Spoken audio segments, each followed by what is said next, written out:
The whisper before sleep. Night falls like a silk veil over the waking world. The streets grow silent, the clocks seem to breathe more slowly, and the body, heavy, surrenders to the gravity of the bed. But as the eyes close, something secret unfolds, an invisible boundary opens. It is like stepping through a hidden door deep within ourselves, discreet yet inevitable. Since the dawn of time, humanity has sensed that this moment was not only biological, that sleep was not merely switching off the body, but embarking on a crossing. Today, science speaks of REM cycles, of brain waves that rise and fall like electric seas, of synapses flickering on and off like distant stars. But behind this technical description beats a mystery the ancients never ignored. For them, each night was a journey, a rite, a silent initiation. Imagine, each time you close your eyes, it is as if you board a secret vessel. The body remains still, anchored to the world of matter. But the mind drifts. It sails. It stretches beyond flesh and crosses invisible territories. The Egyptians said that, in sleep, the soul left the body like a bird escaping its cage. The Greeks believed the god Morpheus shaped dreams as living sculptures, sending messages from the divine.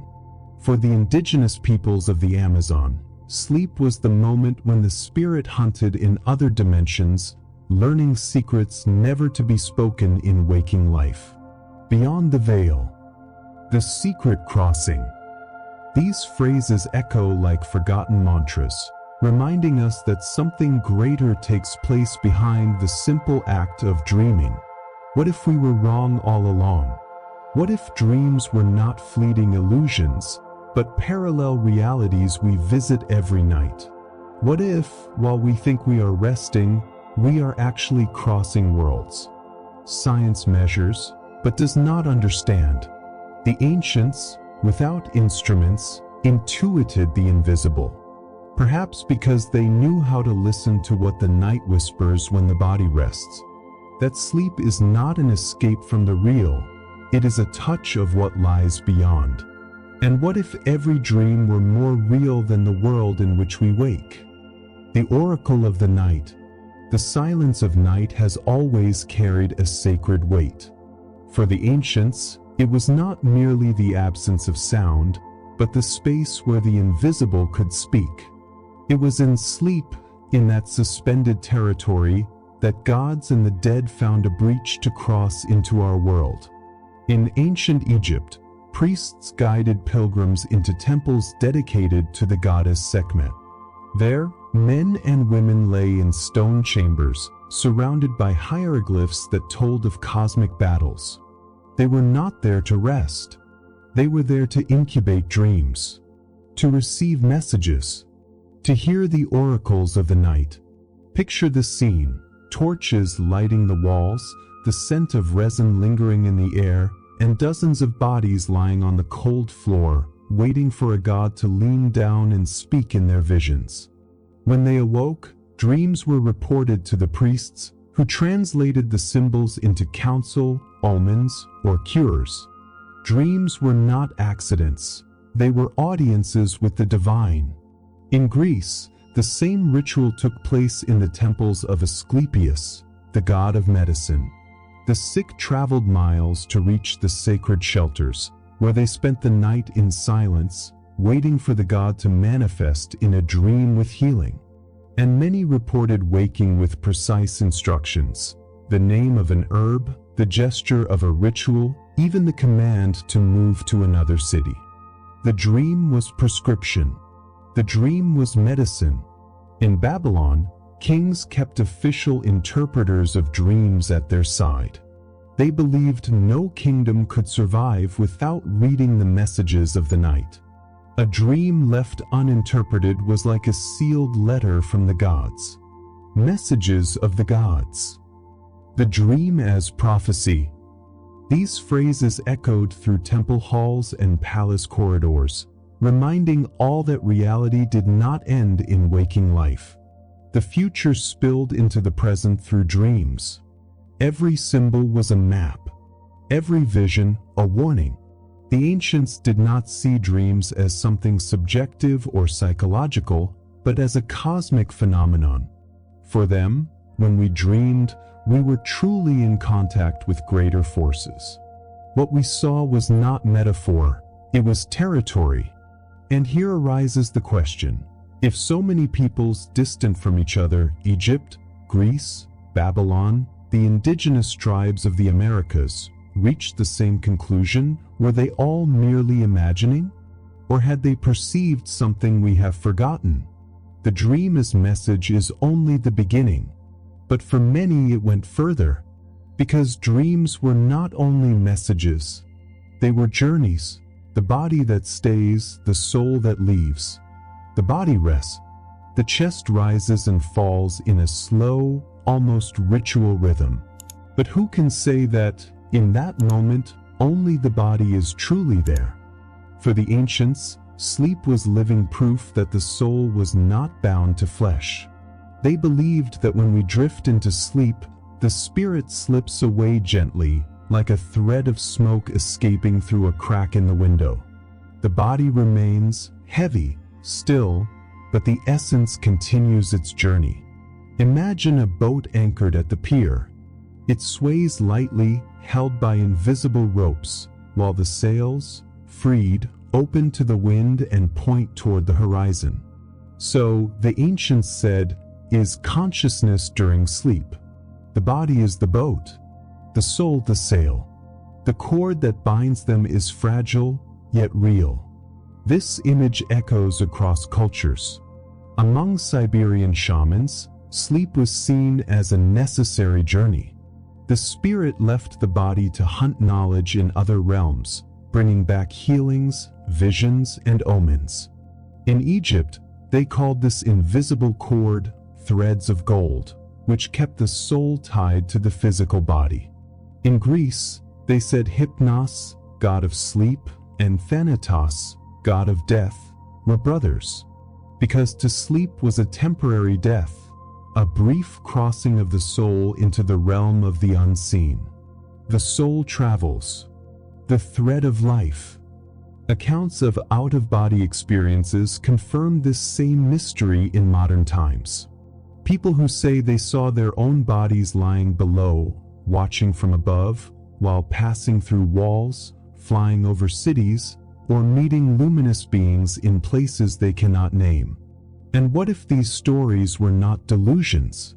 What if they were fragments of what we already do every night without remembering? The soul travels, but the question remains, if it departs, where exactly does it go? Does it visit parallel worlds? Does it meet ancestors? Or does it lose itself in the labyrinths of the mind? This doubt opens the next door.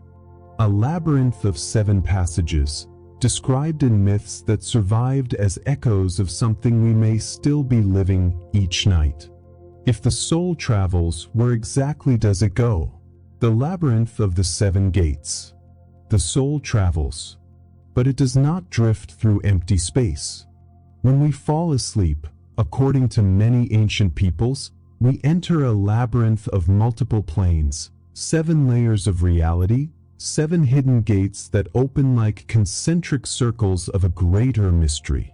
The Maya spoke of overlapping worlds, linked by serpents of light that allowed the spirit to pass between dimensions.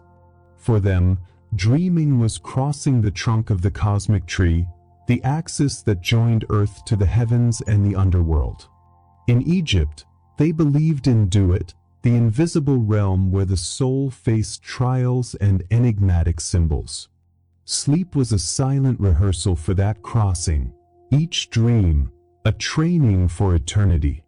And in the Himalayas, the Bardo Thodol, the Tibetan Book of the Dead, described with precision the intermediate states of consciousness. Between death and rebirth, it was said, the soul experienced the very same visions as in lucid dreams. 7 gates. Worlds within worlds. For these traditions, dreaming was a journey guided by archetypes. Each gate revealed a different landscape. At the first gate, fragmented images, like broken mirrors of daily life. At the second, powerful symbols, serpents, birds, rivers of fire, or seas of crystal. At the third, encounters with figures, teachers, ancestors, or even unknown beings. From the fourth onward, it was said the soul began to cross realms that defied human logic, realities where time and space dissolved, where identity itself expanded or fragmented. Here arises the inevitable question: how can we tell the difference between imagination and a real journey? The skeptic may say, all of this is only the brain at work. But then why do cultures so distant describe the same gates, the same stages, the same symbols? Imagine yourself in an endless corridor filled with doors. Each time you dream, you open one without knowing where it leads. Some reveal distorted memories, others impossible landscapes. But sometimes you pass through a door that feels more real than waking life itself. The solid ground beneath your feet, the cold wind against your skin, the undeniable presence of someone watching you. In those moments, is the dreamer merely dreaming or truly living? But how can we know if it is only imagination? The test of hidden reality. How do we distinguish between an ordinary dream and a portal to another reality? This was the question that troubled priests, shamans, and philosophers. Because if every dream were only illusion, the risk would be losing oneself in meaningless images. But if some were true portals, then one had to learn how to recognize them. The ancients created signs, rituals, and trials. Today, we call them reality checks, small tests able to reveal whether we are trapped in the dream or stepping into another state. A simple example, looking at one's own hands. In ordinary dreams, they often distort, shift shape, lose consistency. For many, this was the sign that consciousness had entered another plane. Another sign, trying to count the fingers. In ancient and modern accounts, the numbers never match, as if the logic of matter could not sustain itself within the dream space. The hidden test. Signs of the portal. Different cultures had their own versions of this test. Among Amazonian shamans, it was believed that if you encountered the same animal in different dreams, it was a guardian, a sign that you were not merely dreaming, but entering the spiritual realm. In Egypt, recurring symbols, like the scarab, the eye, or the rising sun, were interpreted as confirming doors. In Greece, Plato spoke of the importance of observing repetitions, for the gods used the language of symbols to announce truth. Today, science calls it lucid dreaming, but for the ancients, it was much more. It was proof that the dream was not illusion. It was passage. Imagine waking inside a dream, suddenly aware that you are within it. You look at the walls, touch the objects, feel the texture of something that should not exist, yet does. In that instant, the waking mind perceives, I am not only dreaming, I am traveling. That moment is like a secret password given to the traveler. A reminder that sleep is not a prison, but a crossing. And what if these signs are invitations to step through, the call of spirits? When night deepens and the body rests, some say we do not dream alone. Ancient cultures affirmed that, beyond the veil, spirits, gods, and ancestors would draw near. Some came in silence, others brought messages, and some arrived even to heal. Among the indigenous peoples of North and South America, shamans were known as night travelers. They learned early to keep their awareness awake inside the dream, because they believed that in that state they could cross invisible villages, meet power animals, and bring back answers for their people. There are accounts of shamans who, in dreams, discovered the exact plant that would cure an illness, and upon waking, sought it in the forest, confirming the vision. For them, the dream was both spiritual laboratory and invisible hospital. In Greece, the gods also approached during the night. Morpheus, the sculptor of dreams, shaped images so that humans could understand divine messages. But he was not the only one. In certain temples, it was believed that Apollo or Asclepius could appear in dreams, giving instruction on political decisions or revealing the cure for an incurable disease. The call of spirits, the healer of dreams. But the call was not only external. Within the dreamer, something also arose. Many peoples taught techniques to keep the memory of these visits from slipping away. Among Tibetans, it was advised to recite short mantras before sleep, asking for clarity upon waking. Among the Aztecs, it was believed that breathing consciously upon awakening helped hold onto the thread of the dream before it dissolved like smoke. Here, a simple ritual crosses centuries. At bedtime, close your eyes, breathe deeply, and repeat within yourself, "Tonight I will remember the call." Upon waking, remain still for a few moments, breathing deeply until the images return. This small gesture, practiced consistently, can turn dream memory into a constant portal. And yet, the ancients also warned, answering the call of spirits required courage. Because once the door is opened, one cannot always know who or what will cross through it. But there is always a price for crossing the portal, the risk of the night abyss. Every portal holds two faces, one of entry and one of danger. If dreams could heal, teach, and reveal, they could also imprison, deceive, and wound. The ancients knew this, which is why they never crossed the night without caution. In Babylon, there were accounts of dark dreams where demons prowled around the sleeper, trying to capture the soul. Certain clay tablets carried specific prayers to ward off these presences, like spiritual shields. In Tibet, monks described dangerous encounters during deep states of sleep, where illusory entities confused the traveler with landscapes of fear, trying to make them forget they were dreaming. Among the Aztecs, it was believed that the soul could be lost in shadowy regions if it lacked proper protection. The shadow dream, the abyss of the night. It was like opening a door without knowing who waits on the other side.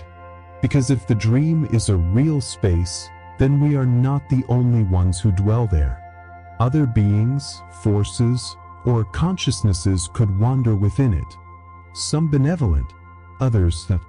The ancients recommended signs of protection. In Egypt, sleeping with amulets of the Eye of Horus to ensure the soul would find its way back. Among shamanic tribes, painting the body with symbols of war before sleeping, believing the spirit would wear this armor against nightly attacks. In certain early Christian traditions, reciting prayers was seen as forming a circle of light around the bed. It is fascinating to realize that, for these peoples, danger did not dwell only in the physical world, but also in the invisible territory of night. Sleep was a journey, but like every journey, it could lead to safe lands or into shadowed realms. And even knowing the risks, why did so many cultures continue to cross? Perhaps because the promise was greater than the fear. Perhaps because the treasure hidden beyond the abyss was more precious than any danger. So why did so many still choose to cross? The secret of lucid dreams. If the dream can be a portal, then an inevitable question arises. Is it possible to cross it consciously? Here lies the secret, guarded and rediscovered over centuries. Lucid dreams. A lucid dream is one in which the dreamer awakens inside the dream itself. The body remains asleep, but the mind knows it is dreaming. Suddenly, everything takes on another texture. Colors become vivid, the air carries scent, the skin feels the touch of wind. The mind perceives that it is in a real, malleable, mysterious universe. The lucid key, awakening within the dream. Ancient cultures spoke of this phenomenon as a training of the soul. In Tibet, monks practiced dream yoga, a discipline where the practitioner learned to remain lucid through the night, using the dream as a field of meditation. For them, mastering dreams was rehearsal for mastering death. For death, too, was the crossing of a similar portal. Among Amazonian tribes, shamanic apprentices were encouraged to recognize when they were dreaming, in order to seek spiritual allies and avoid nightly traps. Aristotle, in Greece, already spoke of the possibility of being aware that one dreams while one dreams. But how can this be trained? Here enters a simple exercise passed from generation to generation. Before sleeping, repeat the clear intention, "Tonight, when I dream, I will know that I am dreaming." This phrase acts like a seed. Planted in the mind, it blossoms during the night, bringing moments of clarity. Another practice is the reality check before sleep. Looking around, touching objects, asking yourself many times during the day, "Am I dreaming now?" The more you grow used to questioning, the more likely you are to ask the same question inside the dream. And when lucidity arrives, the soul understands something profound, that it is living in two worlds at once, that it can walk between dimensions with awareness. For the ancients, this was not a psychological trick, but a spiritual training. Each lucid dream was preparation for the greater moment, the final crossing we call death. They believed that whoever mastered dreams also mastered the path of the soul. Imagine awakening within the dream. You realize you can choose where to go, with whom to speak, what to learn. You are no longer hostage to chance. You are a conscious traveler. And in that instant, the night ceases to be an abyss and becomes a map. But even lucid dreaming has its limits. For there are portals that reveal themselves only when the dreamer goes beyond control. Beyond lucidity, what lies after that is even more mysterious. But what lies beyond the lucid dream? The mirror of eternity. There are dreams that feel like fragments, disconnected images, blurred colors, memories mixed by chance. But there are others that remain for a lifetime. They do not fade.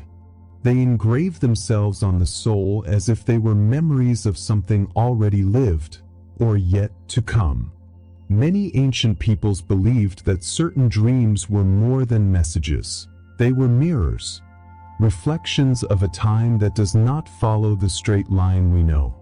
Déjà vu, for example, has always intrigued philosophers. That sensation of having already lived something before. A phrase, a street, a glance. Could it be only a trick of the brain? Or could it be the memory of a prophetic dream that finally came to pass? Echoes of eternity. Dreams remind us. Stories echo across cultures. Among the Greeks, it was said that in dreams men could see the thread of their destiny woven by the Moirai, the weavers of life.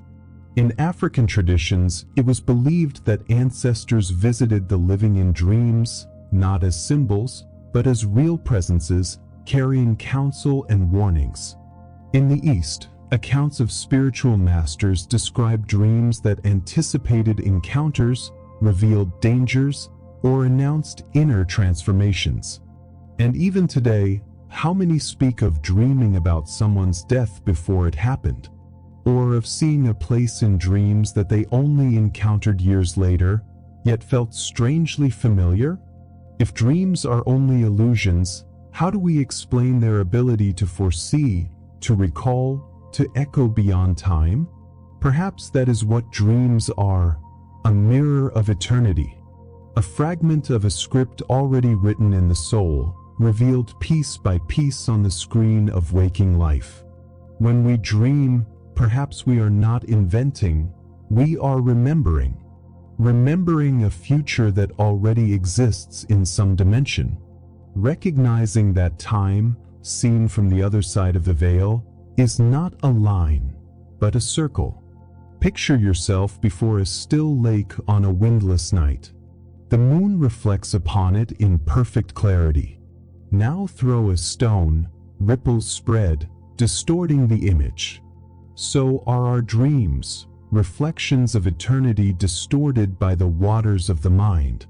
Sometimes clear, sometimes clouded, but always echoing something real.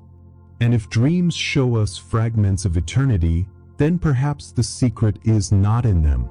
Perhaps the true mystery lies in the dreamer, in the one who looks into the mirror and recognizes themselves, if only for an instant.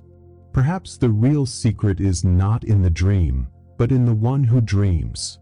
The awakening that transforms. Daybreak arrives. Light filters through the window, heavy eyelids open, and slowly the body returns to the world of matter. It seems simple, to wake. But the ancients knew this moment also carried a secret. For upon awakening, we do not leave behind only blurred images. We leave traces of journeys, echoes of encounters, fragments of eternity. Each dream is a fragment of another world that visits us. Each dream is a reminder that we do not inhabit only this reality. Whether in the Egyptian temple, the shamanic circle, the Tibetan monastery, or the Mayan cave, the message was always the same. The dream is rehearsal for the soul. A secret map for life and for death.